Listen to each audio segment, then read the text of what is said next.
Good morning, everyone. It's Hanifa from hearthealthbrainhealth.com, encouraging healthy grieving and mindful actions. Today's quotation that I want to share with you is by William James, and he says, "Belief creates the actual fact. Belief creates the actual fact." So, do you believe this?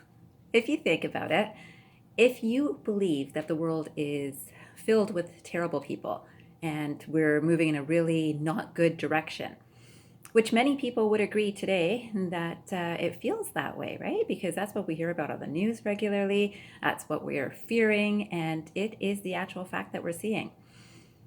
And then there's people who believe that there's a lot of good people out there. There's a lot of amazing things out there. There's more good than not good, and that is what they're going to see too. So it's interesting that in times like this, or even on a personal level, if you believe that there's a lot of not good people out there, let me tell you, you're going to meet them. It's going to be that person that shoves into you when you're walking into a grocery store. There's a person who takes the last whatever that you're about to reach for. There's going to be yelling and screaming. There's going to be so many things that then confirm your belief. And if you believe that there's a lot of good in the world, you're going to see someone hand you something kindly. You're going to see someone holding a door open for you. You're going to see sunshine. You're going to see friendly neighbors. It depends on your beliefs, and you can try this out for yourself and see if you can truly get into the space of, I believe this genuinely, where you're authentically believing something good. Then look for the evidence of the good around you. So I find this is very important in terms of our day-to-day experience and how we choose to see the world around us, and certainly within us too. So of course we can use the same idea in terms of beliefs of ourselves. I believe I can do this will likely allow you to do this.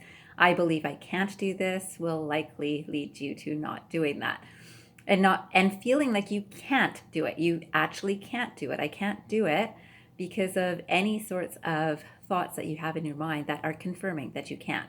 If you believe that you can, you will get there. Now, of course, there's limitations to this. I believe that I'd like to be a tennis player today, but I can tell you today, I don't believe that I'd be a good tennis player in terms of professional world because I haven't trained for long enough. I can recognize my limitations too. At the same time, how many things do we actually not allow ourselves to believe just because we think it's just not possible? There is something that I want to talk about today too regarding genes versus memes. And I'll just plant this seed of awareness for you so that you have something to think about for the next few days at least.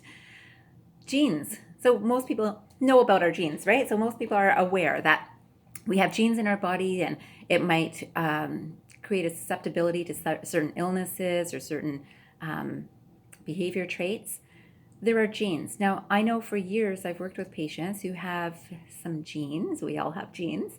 And in these genes, I see someone has diabetes, for example.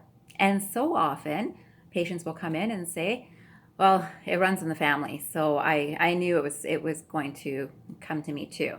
And when we look at their nutrition or their lifestyle, we notice that that's matching. It's matching. It's, oh, there's a really high sugar intake in your system regularly. Do you think that might be contributing to the expression of this high glucose level in your body? And many people say, yeah, but I don't eat that much sugar, but I know it's already in my genes anyway, so it's not really related to my nutrition. So you might know these sorts of things. I mean, people will say this about heart disease, where they might know that exercise would be really good for them, but they'll say, oh, my heart can't take it because I've got high blood pressure.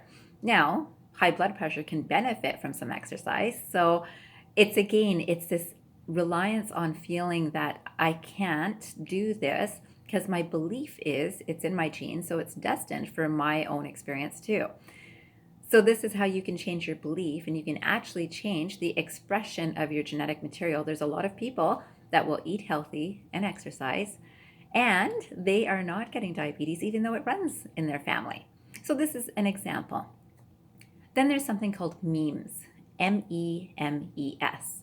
So there's genes, GENES, and memes.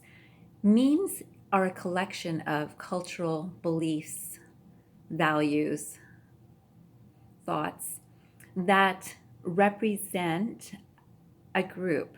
So, and they are contagious, just like genetics, contagious. I mean, they're passed on. Same thing. Memes are passed on from person to person. So, right now, when we're looking at the world events and seeing how much tensions there are between colors, races, people, it's interesting to see that some of this is being fueled by the memes in our lives, in our minds, in our society. And those memes are allowing these patterns of behavior. Now, I do not believe that we can end hatred with hatred.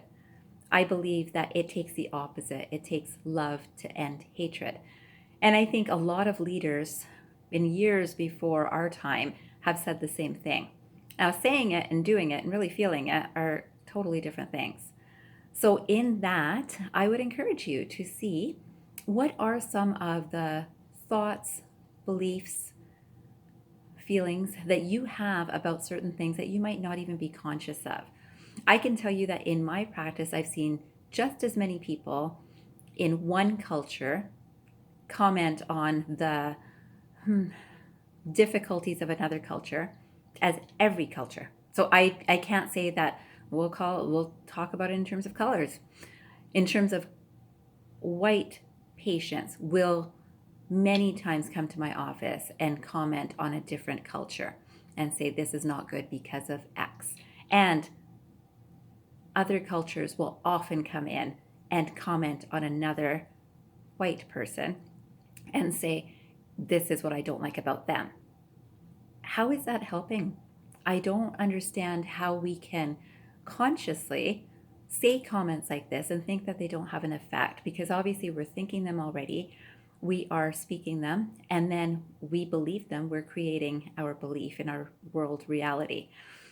So all you have to know is, what do you believe and what do you think about and what do you actually have as unconscious biases that shape and reflect yourself and the world around you.